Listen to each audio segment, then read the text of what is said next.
আমাদের সরকারের উপর ন্যস্ত দায়িত্ব ছিল মূলত তিনটি: হত্যাকাণ্ডের বিচার করা, একটি জবাবদিহিমূলক ও কার্যকর গণতান্ত্রিক ব্যবস্থায় উত্তরণের জন্য প্রয়োজনীয় সংস্কারের আয়োজন করা এবং সুষ্ঠু নির্বাচনের মাধ্যমে নির্বাচিত সরকারের কাছে ক্ষমতা হস্তান্তর করা।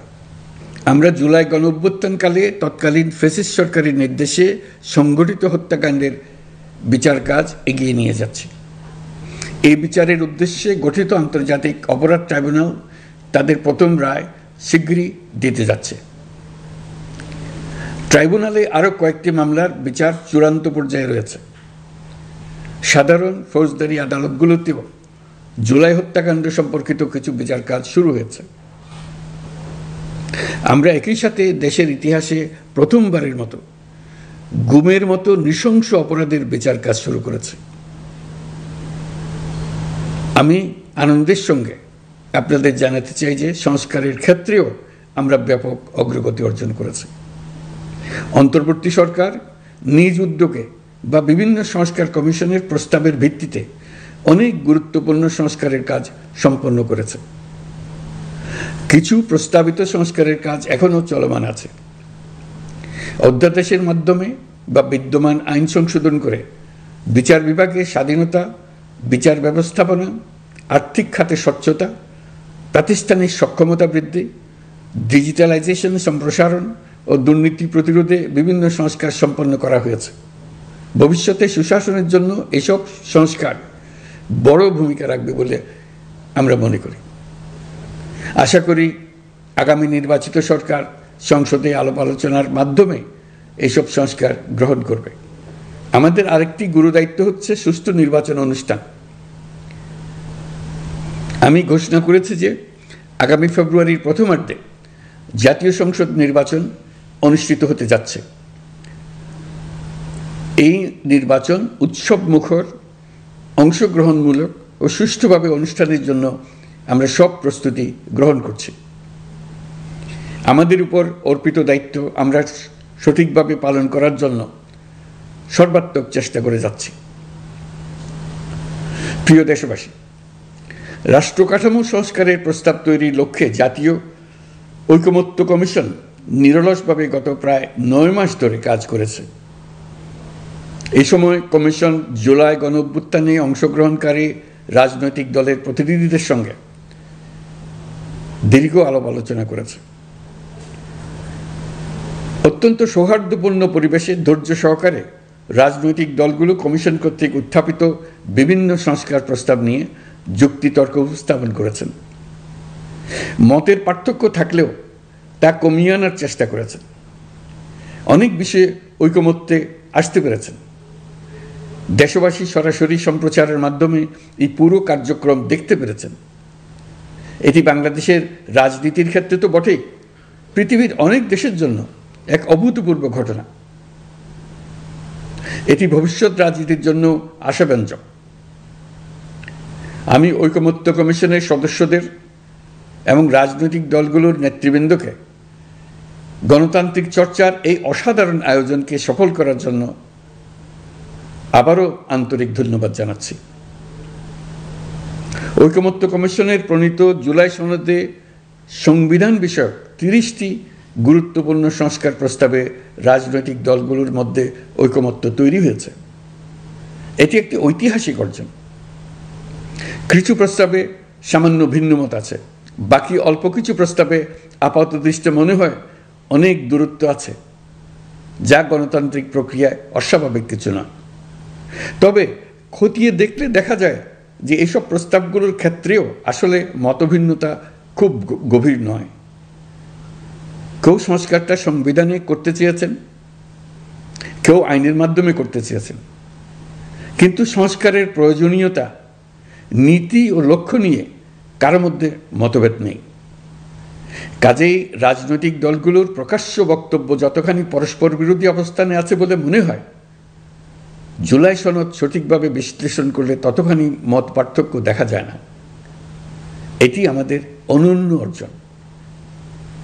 এতে জাতি এগিয়ে যেতে সাহসী হয়। এসব বিবেচনায় রেখে এবং রাজনৈতিক দলগুলো কর্তৃক স্বাক্ষরিত জুলাই সনদকে মূল দলিল হিসেবে ধরে নিয়ে অন্তর্বর্তী সরকার আজকের উপদেষ্টা মণ্ডলীর সভায় জুলাই জাতীয় সনদ সংবিধান সংস্কার বাস্তবায়ন আদেশ 2025 অনুমোদন করেছে। এটা বিরাট খবর। প্রয়োজনীয় স্বাক্ষর শেষে এটি ইতিমধ্যে গেজেট নোটিফিকেশন করার পর্যায়ে পৌঁছে গেছে। জুলাই সনদ বাস্তবায়নের লক্ষ্যে এই আদেশে আমরা গুরুত্বপূর্ণ কিছু বিধান গ্রহণ করেছি। এর মধ্যে রয়েছে সনদের সংবিধান বিষয়ক সংস্কার প্রস্তাবনার উপর গণভোট অনুষ্ঠান এবং পরবর্তী সময়ে সংবিধান সংস্কার পরিষদ গঠনের সিদ্ধান্ত।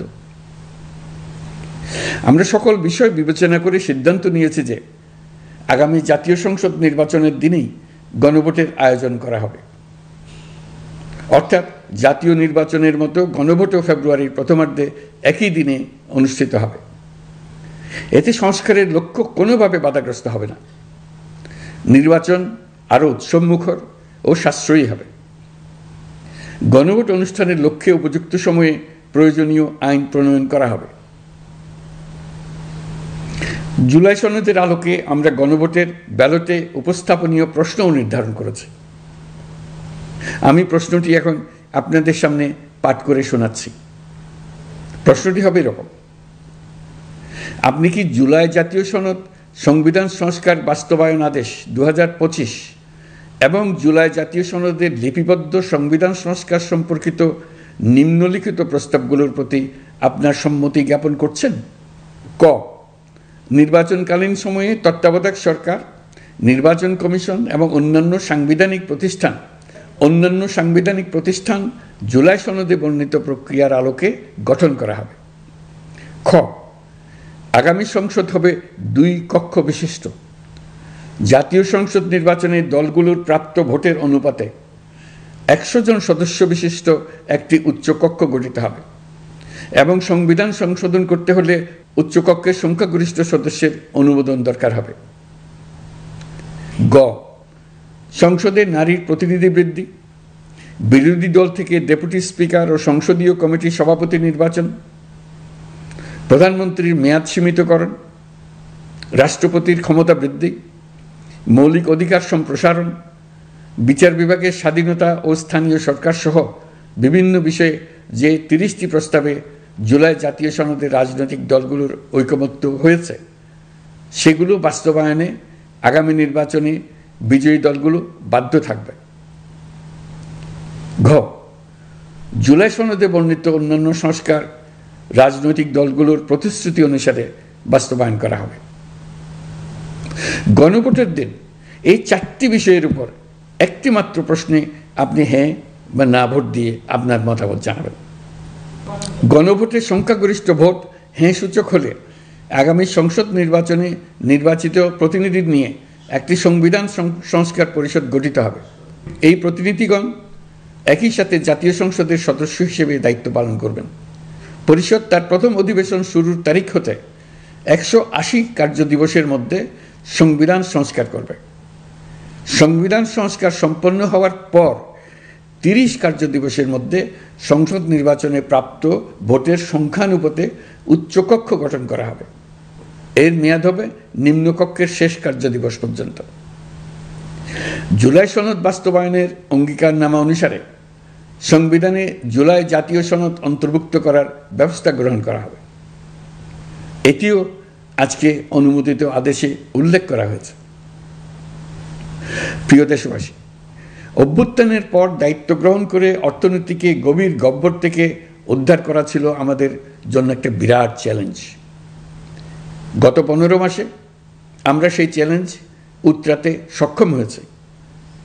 রপ্তানি, বৈদেশিক বিনিয়োগ ও রিজার্ভ সহ অর্থনীতির সবগুলো সূচকে দেশ ইতিবাচক ধারায় ফিরেছে। লুট হয়ে যাওয়া ব্যাংকিং খাত ইতিমধ্যে ঘুরে দাঁড়িয়েছে। মানুষের আস্থা ফিরে এসছে। ব্যাংকিং খাতকে আরও শক্তিশালী করতে নানামুখী পদক্ষেপ চলমান রয়েছে।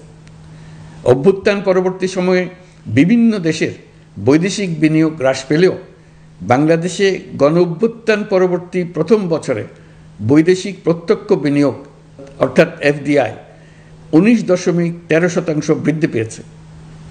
এটি বৈশ্বিক প্রবণতার বিপরীতে এক অনন্য অর্থনৈতিক দৃষ্টান্ত স্থাপন করেছে। আগামী সপ্তাহে ডেনমার্ক ভিত্তিক মায়ার্স গ্রুপের মালিকানাধীন এপিএম টার্মিনালস বিভি এর সঙ্গে লালদিয়া কন্টেইনার টার্মিনাল প্রকল্পে 30 বছরের কনসেশন চুক্তি স্বাক্ষর হতে যাচ্ছে।